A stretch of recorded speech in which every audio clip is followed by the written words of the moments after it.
B J പിയുടെ സംസ്ഥാന അധ്യക്ഷന്മാരെ എടുക്കുന്നത് മണ്ടന്മാരുടെ ലിസ്റ്റിൽ നിന്നാണോ അതോ സംസ്ഥാന അധ്യക്ഷന്മാരായതിനു ശേഷമാണോ അവർ മണ്ടന്മാരായി മാറുന്നത് എന്നാണ് ബി ജെ പിക്ക് എതിരെ കോൺഗ്രസിൻ്റെ നേതാവായ സന്ദീപ് വാര്യർ തുറന്നടിച്ചിരിക്കുന്നത്. കുറച്ചു കാലം മുമ്പ് വർഗീയതയുടെ കൂടെ ആയിരുന്നതിൽ തനിക്ക് വലിയ രീതിയിലുള്ള വിഷമമുണ്ട്. എന്നാൽ ഇപ്പോൾ സ്നേഹത്തിൻ്റെ കടയിൽ ഒരു അംഗത്വം എടുത്തതിൽ താൻ അഭിമാനിക്കുന്നു എന്ന് വീണ്ടും വീണ്ടും സന്ദീപ് വാര്യർ പറയുകയാണ്. വിഴിഞ്ഞം തുറമുഖ പദ്ധതിയുമായി ബന്ധപ്പെട്ട കാര്യത്തിൽ ഉമ്മൻചാണ്ടിയുടെ പേര് കടലിരമ്പം പോലെ വീണ്ടും വീണ്ടും ഉറക്കെ കേൾക്കും എന്നാണ് അദ്ദേഹം പറഞ്ഞിരിക്കുന്നത്.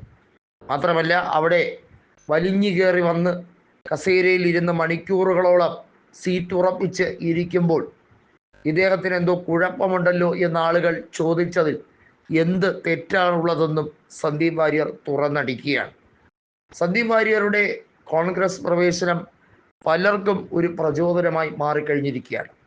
ബി ജെ പിയിലേക്ക് കടന്നുപോയി തങ്ങൾ കുഴിയിൽ വീണല്ലോ എന്ന് തെറ്റിദ്ധരിക്കുന്ന, അത്തരത്തിൽ വലിയ പ്രശ്നങ്ങളിലേക്ക് അകപ്പെടുന്ന പല യുവാക്കളും ഇപ്പോൾ മതേതര കക്ഷികളിലേക്ക് ചേരാൻ ശ്രമിക്കുന്നത് എന്തുകൊണ്ടും നാടിന് ശുഭകരമായ സൂചനയാണ് എന്നുള്ളതാണ് സന്ദീപ് വാര്യർ തുറന്നടിക്കുന്നത്. ബി ജെ പി ഒരു വർഗീയ സംഘടനയാണ് എന്നുള്ളതിൽ ആർക്കാണ് ഇത്ര സംശയം? അവർ പലപ്പോഴും കപടരാജ്യസ്നേഹം വാതോരാതെ പറഞ്ഞുകൊണ്ടിരിക്കുന്നു. വാസ്തവത്തിൽ അവരുടെ ലക്ഷ്യം വിഭജനമാണ്.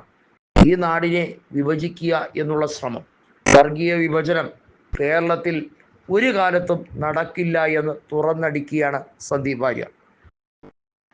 പാലക്കാട് വലിയ രീതിയിൽ പ്രശ്നങ്ങൾ ഉണ്ടാക്കി കോളിളക്കം സൃഷ്ടിക്കാൻ നോക്കിയ അവിടുത്തെ ജില്ലാ പ്രസിഡന്റാണ് പ്രശാന്ത് ശിവൻ വളരെ മോശമായാണ് സന്ദീപ് വാര്യറെ മാധ്യമ ചർച്ചയിലൊക്കെ അഭിസംബോധന ചെയ്യുകയും കടന്നാക്രമിക്കാനും ഒക്കെ ശ്രമിക്കുന്നു. ആ പ്രശാന്ത് ശിവനെ കുറിക്കൊള്ളുന്ന മറുപടിയുമായി സന്ദീപ് വാര്യർ നിറഞ്ഞാടുന്ന കാഴ്ചയാണ് പല ചാനൽ ചർച്ചകളിലും കണ്ടുകൊണ്ടിരിക്കുന്നത്. നമുക്കറിയാം, പാലക്കാട് വലിയ ഷോ ഇറക്കി നഗരസഭയുടെ ഭരണാധിപത്യം ബി ജെ പിയുടെ കയ്യിലായതുകൊണ്ട് എന്ത് വേണമെങ്കിലും നടത്താം. ഹെഡ്ഗേവാറിൻ്റെ പേര് ഒരു ഭിന്നശേഷി നൈപുണ്യ വികസന കേന്ദ്രം തുടങ്ങുമ്പോൾ അതിൻ്റെ പേരിലും ഇടാം എന്നൊക്കെ വിചാരിച്ച്, എന്നാൽ അതിന് തടയിടാൻ രാഹുൽ മാങ്കൂട്ടം വരികയാണെങ്കിൽ ഉടൻ ഭിന്നശേഷിക്കാരെ കുറ്റം പറയുന്നു, അവരെ പരിഹസിക്കുന്നു എന്ന രീതിയിൽ വാർത്തയെ വളച്ചൊടിച്ച് ബി ജെ പിയുടെ ഗോദി മീഡിയകളിൽ അതൊരു ദേശീയ വാർത്തയായി പ്രഖ്യാപിക്കാമെന്നൊക്കെ വിചാരിച്ച് സ്വയം ഇളിഭ്യനായ ഒരു വ്യക്തിയാണ് പ്രശാന്ത് ശിവൻ.